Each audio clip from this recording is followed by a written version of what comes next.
آیت کریمہ نمبر 115۔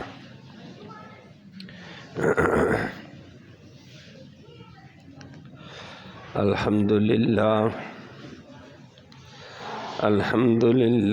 عدد خلقہ ورضا نفسہ وزنت عرشہ ومداد کلماتہ والصلاة والسلام علی صفوت رسلہ وخیر خلقہ محمد وآلہ وصحبہ۔ اما بعد فاعوذ باللہ من الشیطان الرجیم۔ بسم اللہ الرحمن الرحیم۔ ومن یشاقق الرسول من بعد ما تبین له الہدی ویتبع غیر سبیل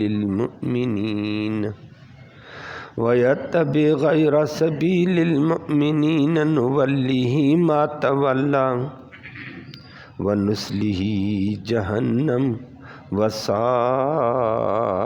مصیرا۔ صدق اللہ العلی العظیم وبلغنا رسولہ النبی الامی الکریم۔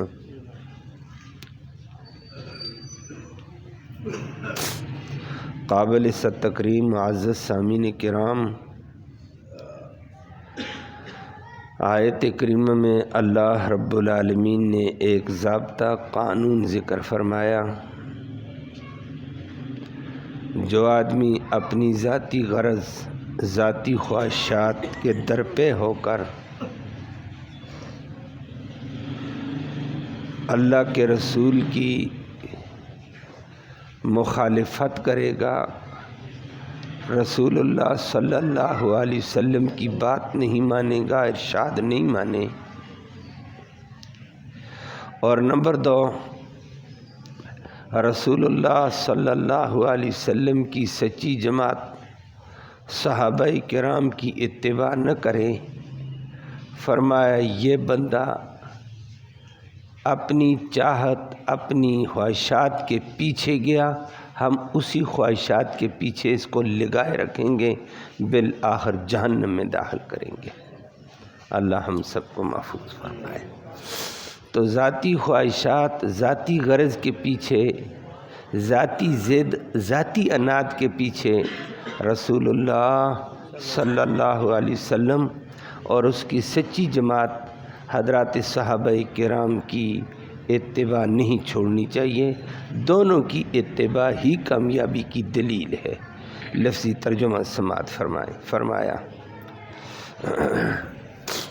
ومن، اور جو بندہ یشاقق مخالفت کرے گا، الرسول، رسول اللہ صلی اللہ علیہ وسلم کی، من بعد اس کے تبین، من بعد ما، بعد اس کے تبین جو واضح ہو چکا ہے، لہو اس کے لیے، الہدی ہدایت، قرآن کی شکل میں ہدایت آ گئی، اب حدیث کی شکل میں ہدایت آ گئی، اب اس کے بعد رسول کی مخالفت کرتا ہے۔ نمبر 2، وَيَتَّبِعْ، اور پیروی کرتا ہے، غیر سبیل المؤمنین، سچے مومنوں کے راستے کے علاوہ کی۔ المؤمنین الف لام ہے، اور وہ حضرات صحابہ کرام کی جماعت کے راستے سے ہٹ کر چلتا ہے، نولیہ، ہم اس کو پھیرتے رہیں گے، پلٹا دیں گے، ما تولا، جدھر وہ پھرا، ونصلہ، اور ہم اس کو داخل کر دیں گے جہنم میں، وساءت مصیرا، اور وہ بہت ہی برا ٹھکانہ ہے۔ اللہ ہم سب کو محفوظ فرمائے۔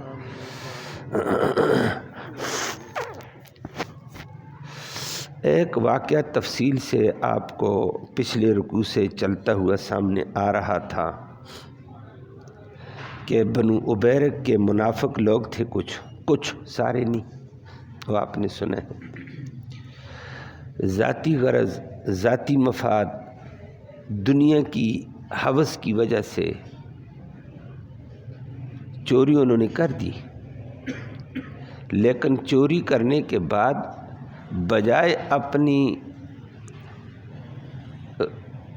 غلطی کی اصلاح کے دوسروں پر کو تہمت لگانا، بہتان لگانا، دوسروں کو پھنسانا، دوسروں پر الزام تراشیاں کرنا انہوں نے شروع کر دی تھی۔ وہ آپ نے سنا، اس کے لیے بھی ایک ضابطہ آیا، فرمایا ایسا طبقہ ڈبل مجرم ہوتا ہے۔ اور پھر اس ضمن میں انہوں نے رسول اللہ صلی اللہ علیہ وسلم کے پاس اپنے خاندان کے چیدہ قسم کے صحابہ کرام، عظمت والے صحابہ کرام، بڑے درجے والے صحابہ کرام کو سفارش کے لیے بھی لایا کہ گویا ہم اپنے جرم میں چھپ جائیں، دوسروں کو مجرم بنا دیں۔ لیکن وہی سے معاملہ صاف ہو گیا۔ وہی سے جب معاملہ صاف ہوا، نبی کریم صلی اللہ علیہ وسلم آپ نے سنا تھا مائل ہوئے تھے، لیکن فوراً اللہ نے وہی سے بتایا نبی یہ بات نہیں ہے، یہ لوگ منافق ہیں، چرب اللسان ہیں، اپنی غلطی کو چھپاتے ہوئے دوسروں کو غلط ثابت کر رہے ہیں، اپنی غلطیاں دوسروں پہ تھوپے جا رہے ہیں، یہ غلط ہے۔ اللہ نے وہی سے نبی کو بتا دیا، وہی آ گئی، قرآن آ چکا تھا، اور قرآن نے بڑے لمبے انداز میں ذکر کیا وَمَن يَعْمَلْ سُوءًا أَوْ يَظْلِمْ نَفْسَهُ، کہ ان لوگوں نے ایسا کام کیا ہے، برا کام بھی کیا، اپنے اوپر ظلم بھی کیا، ثُمَّ يَسْتَغْفِرِ اللَّهَ يَجِدِ اللَّهَ غَفُورًا رَحِيمًا، اگر آج یہ سچے دل سے توبہ کرے اللہ ان کو معاف کرے گا۔ لیکن بجائے وہ توبہ کرنے کے وہ ڈٹ گئے، اپنی غلطی پر ڈٹ گئے اور دوسروں کو متہم کرنا شروع کرتے رہے، اپنے آپ کو چھپانے لگے، اور بالآخر اللہ کے نبی نے فرمایا قرآن تمہارے بارے میں یہ کہہ چکا ہے، اب کیا کرتے ہو؟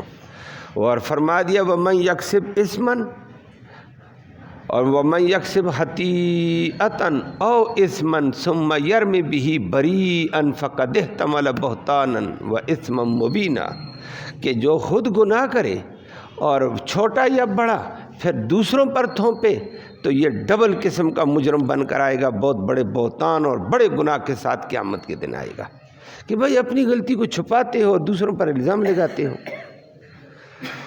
اب اس طبقے نے کیا کیا جو منافق طبقہ تھا، اب ان کو مان لینا چاہیے کہ ہماری حقیقت کھل گئی ہے، توبہ کرو۔ اور قرآن نے کہا اگر آج بھی ثم یستغفر اللہ یجد اللہ غفور الرحیم، آج بھی وہ معافی مانگے تو اللہ کو غفور رحیم پائیں گے، اللہ معاف کرے گا۔ لیکن وہ بجائے معافی کے نبی کریم صلی اللہ علیہ وسلم کے بھی مقابلے میں آ گئے، اور نہ جی آپ بھی ہمیں بہتان تراشی کرتے ہیں، آپ بھی ہمیں غلط ثابت کرتے ہیں، آپ بھی ہمیں یہ کرتے ہیں، آپ بھی ہمیں یہ کرتے ہیں۔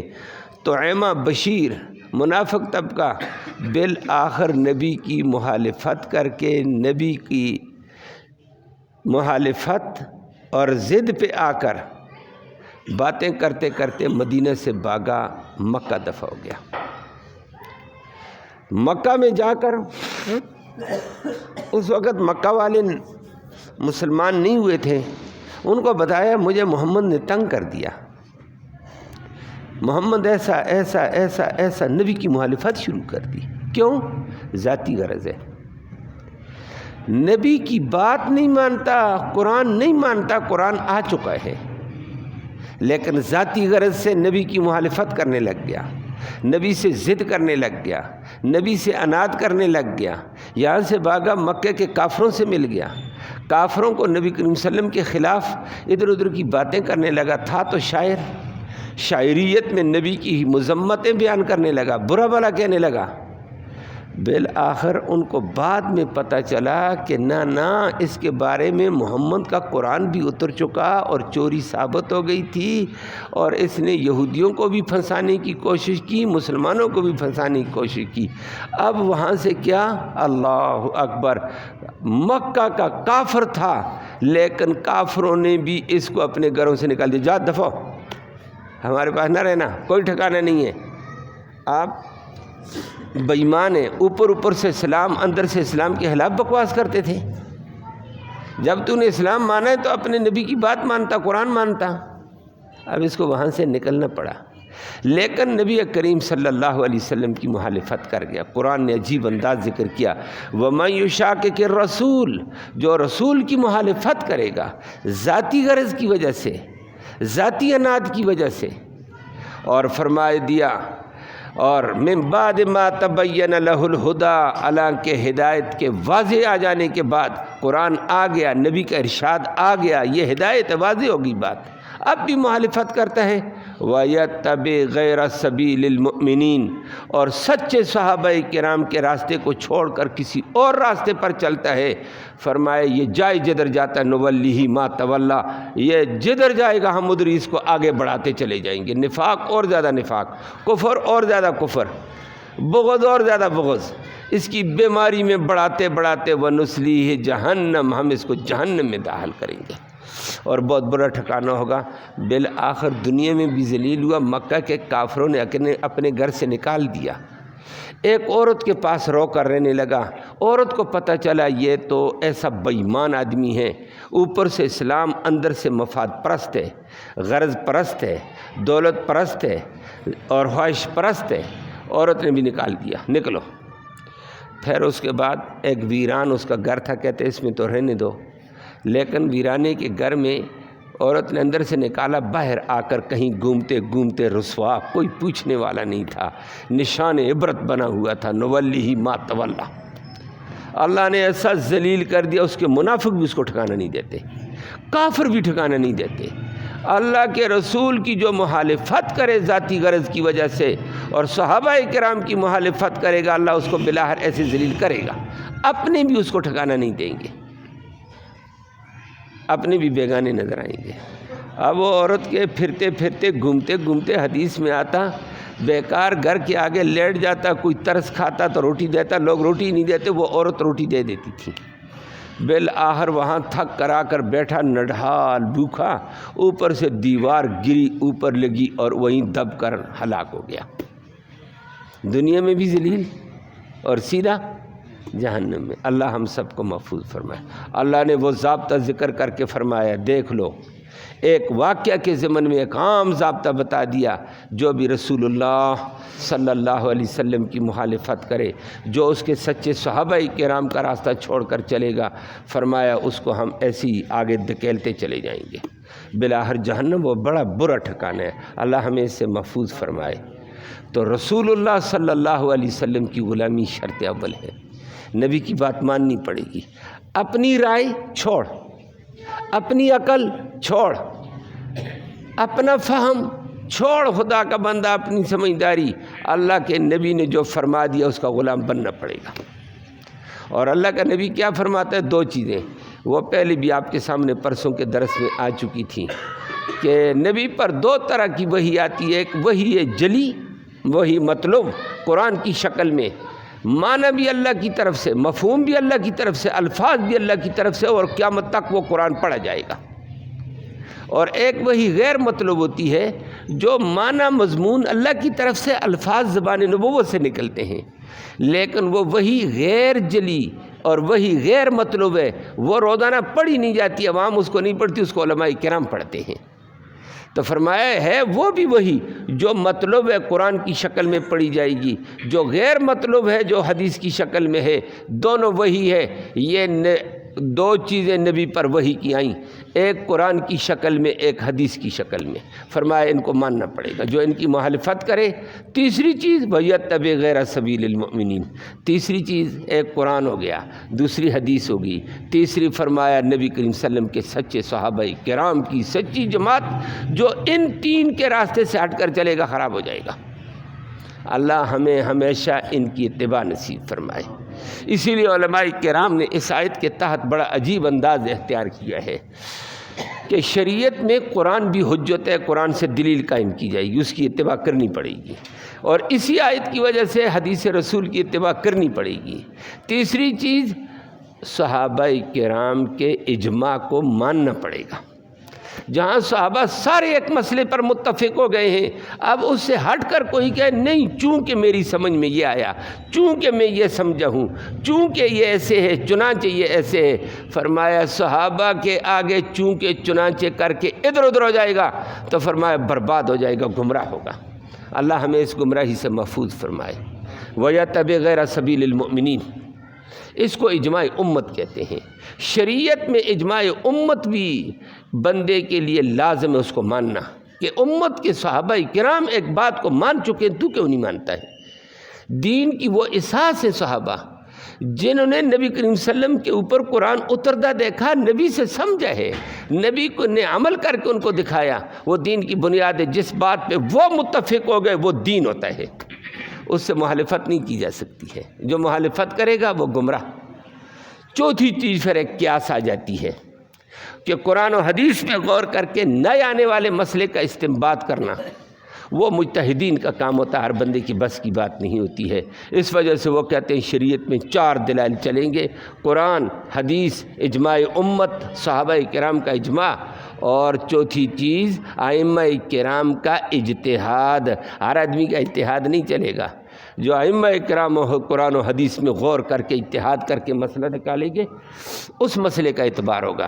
امام شافعی رحمہ اللہ سے کسی نے پوچھا کہ آپ 4 دلیل کی بات کر دیتے ہیں، قرآن میں بات سمجھ آ گئی ماننا ضروری، حدیث کی سمجھ آ گئی حدیث کو ماننا ضروری، یہ اجماع امت کہاں سے آپ لیتے ہیں کہ اس کو ماننا بھی ضروری ہے، کہ صحابہ جس بات پہ متفق ہو گئے، اجماع کر گئے، اس کو ماننا ضروری ہے، یہ کہاں ہے؟ امام شافعی رحمہ اللہ کے دماغ بہت بڑا امام تھا، کوئی معمولی آدمی نہیں تھا۔ اس نے کہا اچھا اس کی دلیل دو۔ امام شافعی رحمہ اللہ کے دماغ میں تھا، لیکن کہتے ہیں ٹھوس دلیل تلاش کرتا ہوں۔ قرآن پڑھنا شروع کیا غور و فکر کے ساتھ، تدبر کے ساتھ، پڑھتے پڑھتے ساری رات قرآن پڑھتا رہا، غور کے ساتھ، قرآن ختم ہو گیا۔ ایک بات ذہن میں آئی، بس اس کو ذہن میں دوبارہ رکھا، پھر نئے سرے سے قرآن شروع کیا، پھر ایک بات وہی بات ذہن میں آئی، تیسری دفعہ قرآن پڑھا، 3 دن میں 3 قرآن پڑھے۔ ایک مسئلے کی جستجو ان علماء نے کی ہے، اس لیے ان علماء کا اجتہاد مانا جائے گا، ہم جیسوں کا اجتہاد نہیں چلے گا۔ انہوں نے دین کی زندگی پوری اپنی جوانی، اپنی زندگی وقف کی ہوئی ہے، قرآن و حدیث کے غوطوں میں رہتے تھے، یہ ایک ایک مسئلے کا حل قرآن سے لیتے تھے کہ اپنی طرف سے ہم نے نہیں کرنے ہیں یا حدیث سے کرنے ہیں۔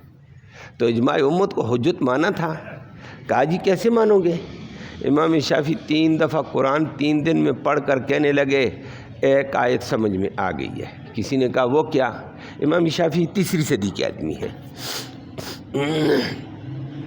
امام احمد بن حنبل بھی 3ری صدی کے آدمی ہیں۔ تو امام شافعی رحمہ اللہ نے کہا آیت میرے ذہن میں آئی، یہی ہے کہ قرآن دیکھو کہہ رہا ہے وَمَن يُشَاقِقِ الرَّسُولِ، جو رسول کی مخالفت کرے، کہ رسول کی بات کو نہ مانے، مِن بَعْدِ مَا تَبَيَّنَ لَهُ الْهُدَىٰ، ہدایت کے واضح ہو جانے کے بعد، اور ہدایت نبی پر قرآن و حدیث کی شکل میں آئی ہے، تو قرآن بھی آ گیا، حدیث بھی آ گئی ہے، دونوں کی اتباع لازم ہو گئی ہے۔ اور تیسری چیز فرمایا وَيَتَّبِعْ غَيْرَ سَبِيلِ الْمُؤْمِنِينَ، کہا کہ سچے مومنین، الف لام عہد خارجی کا المؤمنین، کہ سچے صحابہ جو نبی کے سچے صحابہ ہیں، ان کے راستے سے ہٹ کر چلنے والا، فرمایا نولیہ ما تولی ونصلہ جہنم، ہم اس کو جہنم میں داخل کریں گے۔ امام شافعی نے کہا یتبع غیر سبیل المؤمنین کی آیت بتاتی ہے صحابہ کے اجماع اور اتفاق کو ماننا ضروری ہے، اور نہیں مانیں گے گمراہی ہے۔ صحابہ جس بات پہ اتفاق کریں گے ماننا پڑے گا، اور صحابہ نے بے شمار مسئلے اللہ رب العالمین نے صحابہ کرام سے نبی کریم صلی اللہ علیہ وسلم کے بعد حل کروائے ہیں، اور ائمہ مجتہدین نے یہی اصول باندھا ہے، تمام ائمہ نے یہی اصول ان کا ہے۔